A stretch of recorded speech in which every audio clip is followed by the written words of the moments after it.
नमस्कार, आरतीच किचनमध्ये तुमचं स्वागत आहे। आज आपण बनवणार आहोत पावसात खावीशी वाटणारी अशी कांद्याची भजी। त्यासाठी मी इथे 4 मोठ्या साईजचे कांदे अशी पातळ कापून घेतलेले आहेत। आता मी कांद्याला मीठ लावून कांदा 10 मिनिटांसाठी झाकून ठेवणार आहे।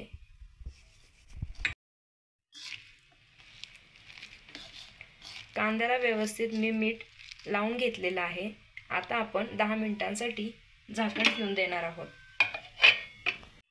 आता 10 मिनिटांनंतर तुम्ही पाहू शकता कांद्याला आपल्या व्यवस्थित पाणी सुटलेलं आहे। त्यानंतर 1 चमचा लाल तिखट, पाव चमचा हळद। आता यामध्ये मी थोडंसं तांदळाचं पीठ टाकणार आहे। आता लागेल तसं बेसन पीठ टाकून घेणार आहे।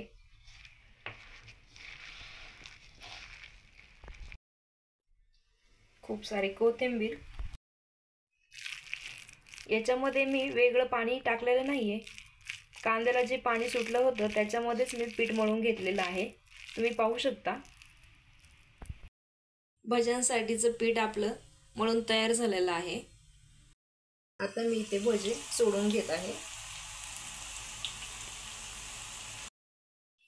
भजे इथं तळून तयार आहेत। मिरची मी इथे तळून घेतलेली आहे। पावसामध्ये खाण्यासाठी आपली भजे तयार आहेत। व्हिडिओ आवडला असेल तर लाईक, शेअर व सबस्क्राईब नक्की करा।